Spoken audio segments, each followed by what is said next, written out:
Ahora lo que vamos a ver, simplemente a modo de enunciado, es todos estos que hemos visto glúcidos, que tienen 5 átomos de carbono, que tienen el oxidrilo a la derecha o a la izquierda, pueden alguno de esos compuestos estar sustituidos por algo. Al sustituirse van a formar derivados. Entonces, ¿qué es el derivado de un monosacárido? Es que algunos de los sustituyentes de esos carbonos han sido reemplazados por algún otro compuesto químico. Por ejemplo, los glicósidos, donde el carbono hemiacetálico ha reaccionado y, en el caso de que haya reaccionado ese carbono de la glucosa, es un glucósido. Si era a partir de una fructosa, es un fructósido. Y si es a partir de una galactosa, un galactósido. Donde ha reaccionado, ¿se acuerdan que en el dibujito teníamos el carbono hemiacetálico? Y puede reaccionar uniéndose, por ejemplo, en este caso, un grupo metilo. Entonces se ha formado un glucósido, fructósido o galactósido. Por ejemplo, uno de ellos es la aglicona, donde al reemplazarle ese grupo, incluso ya no tiene el sabor dulce. Es un no glúcido. Pueden ser alfa o beta, pero en general no se interconvierten, porque si se ha reemplazado, cuando el oxidrilo está abajo, por un grupo metilo, por ejemplo, ya no puede darse vuelta, porque estructuralmente ha sido como fijado. Entonces, los reemplazados, los glicósidos en este caso, ya no tienen esa isomería alfa o beta. ¿Me han entendido eso? O sea, el compuesto puro sí tiene el oxidrilo hacia abajo o hacia arriba, y se puede interconvertir, se puede mover. Pero una vez que le reemplazamos este grupo hidrógeno por un compuesto más grande, esta estructura que se forma, que ya es un glucósido, no puede ir a ser alfa o beta. Entonces, una vez que se reemplaza en una posición o en la otra, queda con su estructura fija. ¿Qué pasa cuando se reduce? ¿Qué es una reducción desde el punto de vista químico? Pierden hidrógenos o agregan hidrógeno. Entonces, ¿cómo se puede reducir un grupo aldehído o un grupo cetona? Si el grupo aldehído tiene, hemos dicho, un doble enlace con un oxígeno, el grupo cetona también tiene un doble enlace con un oxígeno. Se abre ese doble enlace, y en vez de tener dos enlaces hacia el oxígeno, le queda uno y el otro se completa con un hidrógeno. Eso es una reducción. Entonces, en este carbono que teníamos un bracito con un hidrógeno, no está ahí.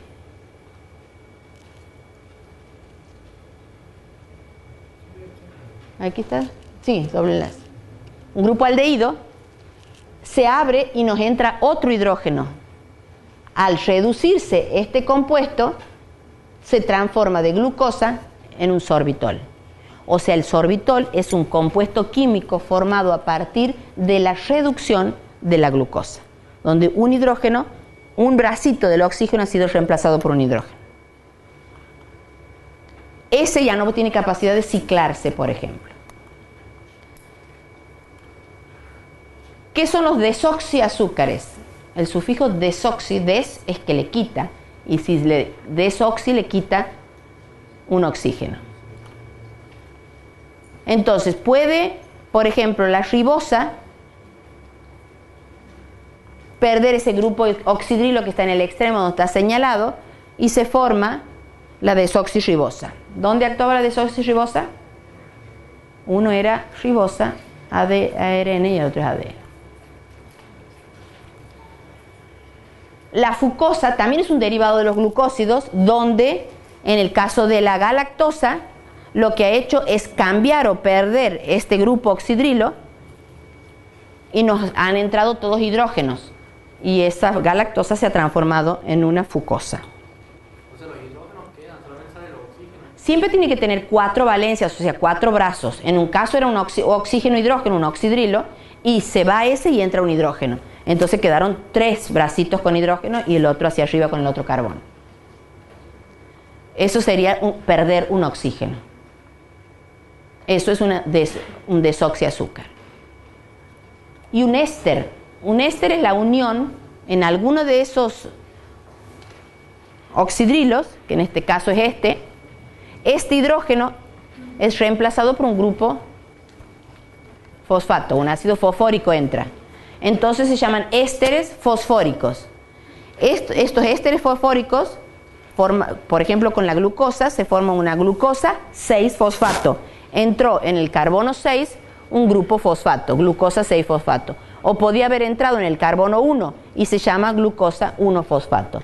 Estos son compuestos que participan en la glicólisis y después para entrar en los pasos previos al ciclo de Krebs. Están en muchas reacciones biológicas. Entonces un éster fosfórico. ¿Qué es un éster fosfórico? Es un derivado de la glucosa donde ha sido formado por la introducción del ácido fosfórico a estos monosacáridos. Y un producto de oxidación, al revés de una desoxidación, es agregarle más oxígeno. ¿Cuál tenemos? Podemos oxidar el carbono 1 y de aldehído se transforma en un grupo ácido, entonces un carboxilo. Se llaman ácidos aldónicos. Sería este caso. Esto es un grupo aldehído. El carbono tiene un grupo ceto y un hidrógeno. Pero si este se transforma en un oxidrilo, esto ya es un grupo ácido, no sé si se acuerdan de la química orgánica. Entonces, si hemos transformado una glucosa en el extremo aldehído en un extremo ácido, es lo que se llama un ácido glucónico. Cuando es en el carbono 1, o puede ser en el carbono 1 y en el carbono 6 simultáneamente. Y en ese caso se llaman ácidos urónicos. Todos estos compuestos existen en el organismo, los vamos a ver en otras reacciones metabólicas y ahora los estamos describiendo de a partir de qué vienen o qué se sustituye. Entonces, en el caso de glucosa se llaman glucurónicos porque provienen de la glucosa, pero en términos generales son los ácidos urónicos. ¿Cuál es la característica? Se le ha oxigenado, ha agregado un oxígeno en el carbono 1 y en el carbono 6, que es en el último. Y un aminoazúcar también es un derivado, están los siálicos y los neuramínicos, donde en este caso lo que se ha hecho es reemplazar un grupo oxidrilo por un grupo amino. Ese grupo oxidrilo, por ejemplo en este caso, aquí había un grupo oxidrilo que podía estar hacia arriba o hacia abajo, ha sido reemplazado por un grupo amino. Los más comunes en la naturaleza son la glucosamina y la galactosamina. Son compuestos derivados de los glúcidos donde ha sido reemplazado en este caso por un grupo amino.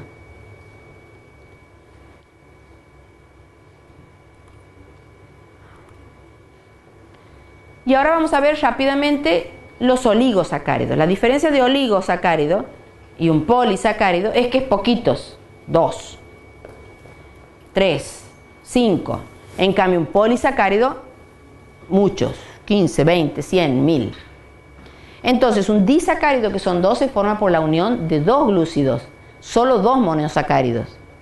En general, el carbono que permite la unión de uno con el otro es el carbono anomérico, carbono carboxilio, a través del oxidrilo del carbono 2.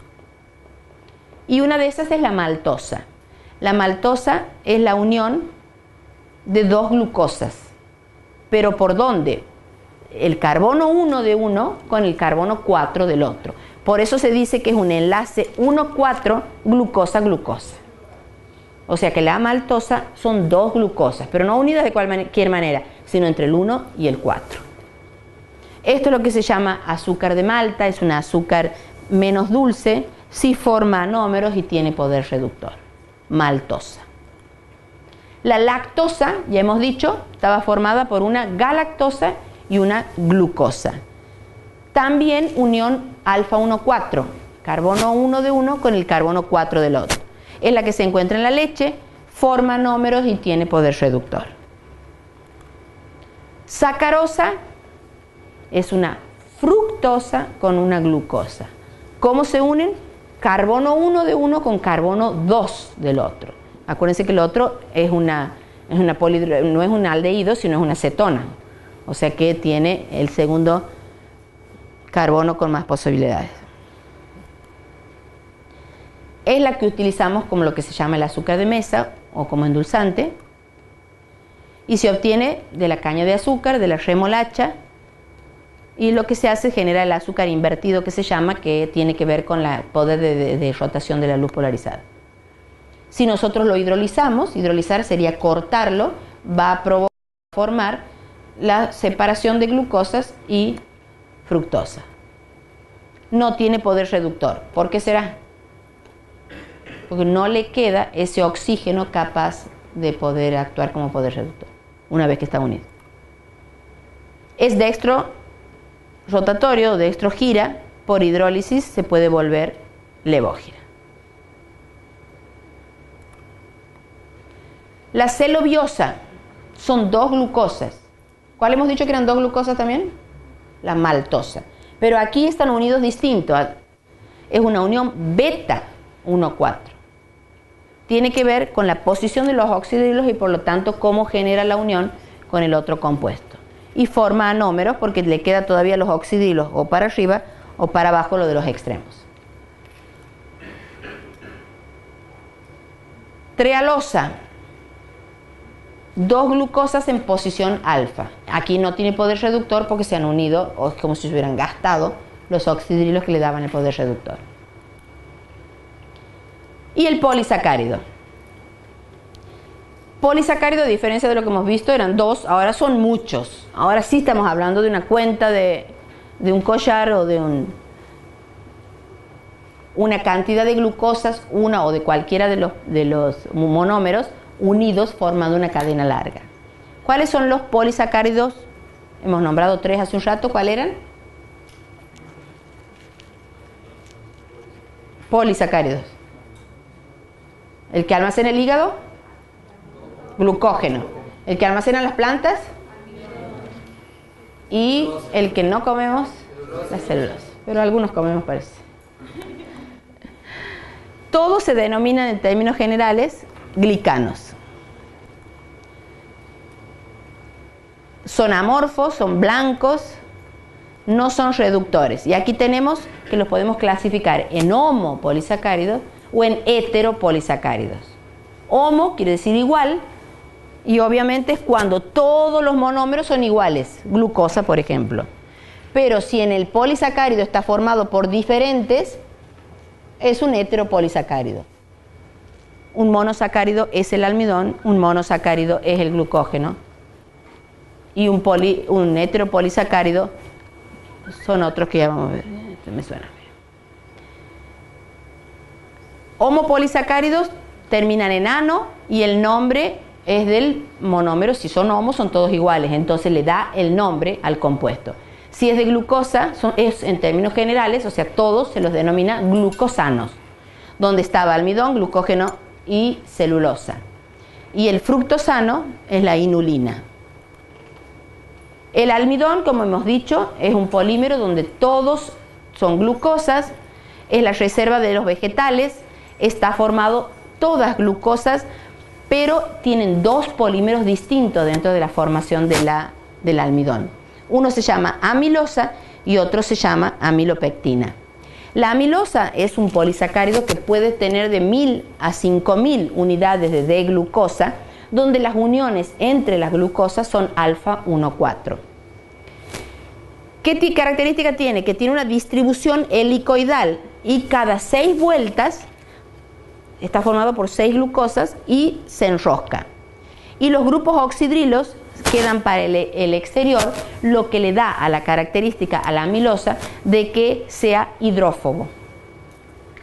Hidrófobo hacia el interior, hidrófilo hacia afuera. La otra parte del almidón es la amilopectina. Es de mayor tamaño, forma cadenas de hasta 6000 moléculas de glucosa. Los enlaces también es alfa 1,4, pero la ramificación es alfa 1,6. O sea que si uno lo dibuja, no sé si tengo el dibujito aquí, si uno dibuja esto sería un almidón, donde cada una de estas listas están unidas por uniones alfa 1,4, pero en el lugar que hay una ramificación hay una unión alfa 1,6.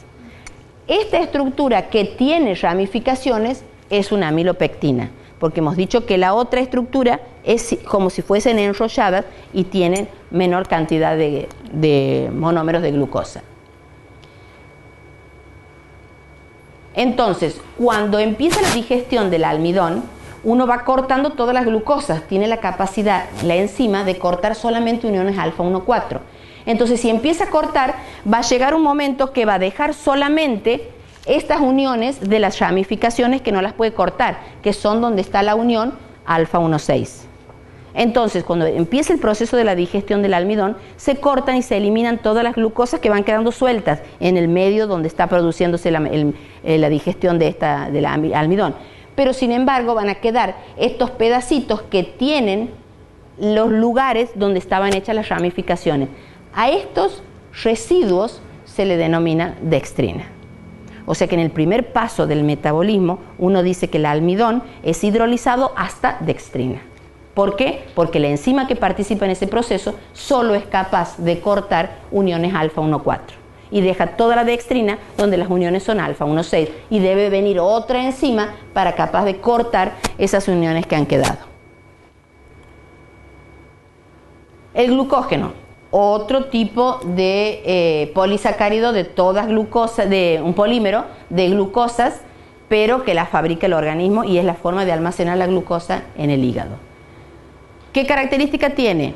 Parecida a la amilopectina, o sea que tiene también enlaces alfa 1,6 y sus ramificaciones también son uniones alfa 1,6, alfa 1,4 en las comunes, alfa 1,6 las ramificaciones.